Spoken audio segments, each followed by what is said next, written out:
Traité au Rayot, deuxième chapitre, sixième Mishnah.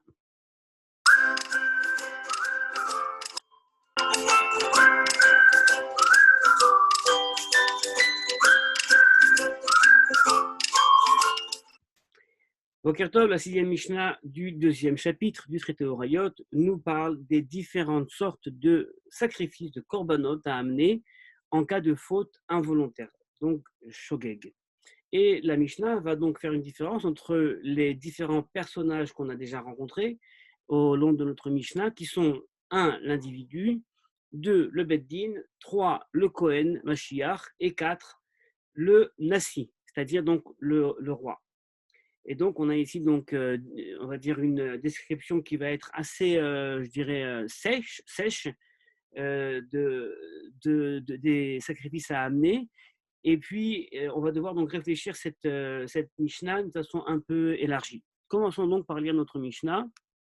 Kol ha-mitzvot sheba-Torah shechayavim al zedonan karetz val shigigatan chatat. Toutes les mitzvot de la Torah sur lesquelles, lorsqu'une personne lorsqu'une personne va transgresser volontairement, elle sera passible de la faute de karet, la punition de karet, de retranchement du peuple. Et lorsque c'est une faute involontaire, eh bien, elle va amener un khatat. Donc, c'est le cas qu'on a vu depuis le début de la Mishnah. Eh bien, dans ces cas-là, 1. L'individu, ayachid mevi, kisba ou seira. L'individu qui va donc écouter donc les différentes instructions, lui va devoir amener ou une chèvre ou un agneau, femelle. Ve'anassi, et le roi, lui, va devoir amener un sa'ir, c'est-à-dire un bouc. Et le Mashiach, le Kohen Mashiach et le Beddin, eux, vont amener un taureau. Continuons.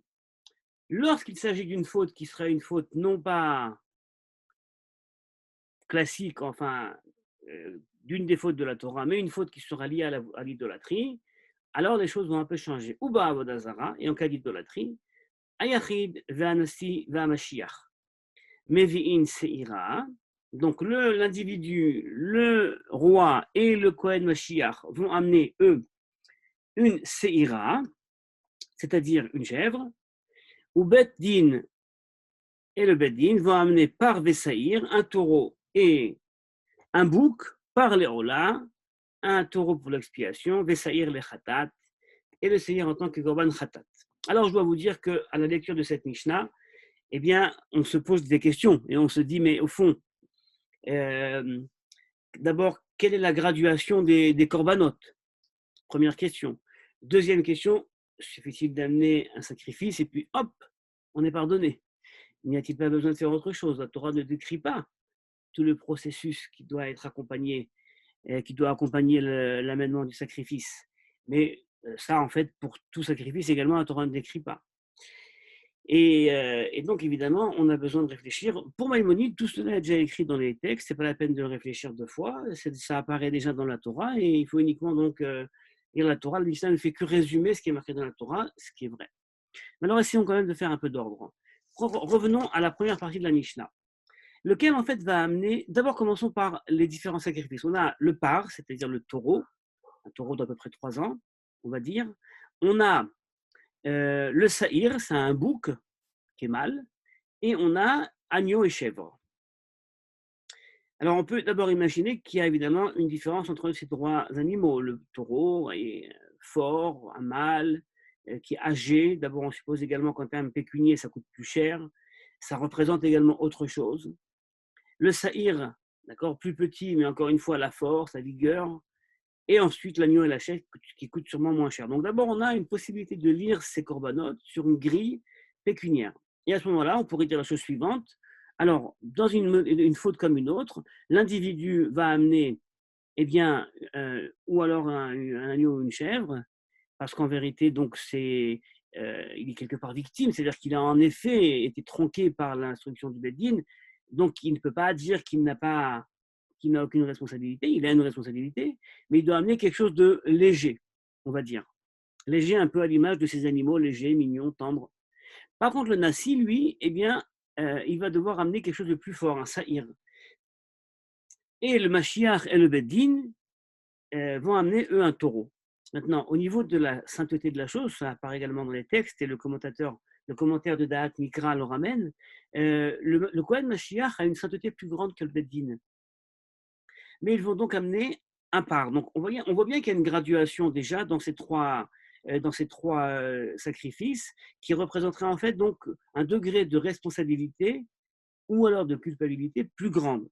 Alors le Nassi va devoir amener un saïr, parce qu'en fait, quelque part, le saïr représente une faute personnelle, même si c'est vrai que c'est quelque chose qui a induit également d'autres en erreur, mais quelque part, ça reste pour la Torah une faute personnelle. Le par, d'accord, qui va être amené, lui va être sorti en dehors du camp d'Israël. Quelque part, un peu comme si vous avez fait une faute, maintenant vous allez devoir amener votre sacrifice en dehors du camp d'Israël. Il va être emmené en dehors du camp d'Israël, un peu comme si vous étiez en dehors de ce camp-là. Il faut bien comprendre que dans la description des corbanotes bibliques, si on reste uniquement au sens premier de la lettre, on arrive à quelque chose qui est absolument, je dirais, technique. Hein. Une faute, un corban. Une faute, un corban.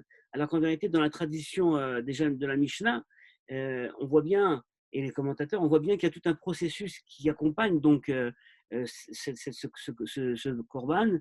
Et puis, il y a une sorte de processus même cathartique, c'est-à-dire que ce que la personne va voir opérer et va voir également les différentes actions qu'on fait avec l'animal qui va être certaines fois brûlé et consumé entièrement, d'autres fois dépecé, et puis ça doit consommé par d'autres Kohanim. Eh bien, il y a une sorte de processus intérieur qui va accompagner la personne qui va amener ce corban, et quelque part, c'est ça également qui va lui faire prendre conscience de la gravité de la chose. Donc, le corban, c'est jamais quelque chose uniquement de technique, mais c'est également quelque chose d'existentiel. Et pour le cas de la Avodah Zarah, les choses vont changer. Donc, la première Mishnah nous apparaît claire. Mashiach ou Beddin sont les plus responsables, ils vont amener un taureau. Le Nassi va amener un saïr, un bouc, et l'individu va amener un petit agneau, une petite chèvre. Et pour la Avodah Zarah, c'est un peu différent. Là, ça apparaît également autre part dans la Torah, ça apparaît dans Bamidbar et Kavzaïn, le livre des Nombres, chapitre 27. L'individu, le Nassi et le Kohen Mashiach vont amener une séhira, c'est-à-dire une chèvre.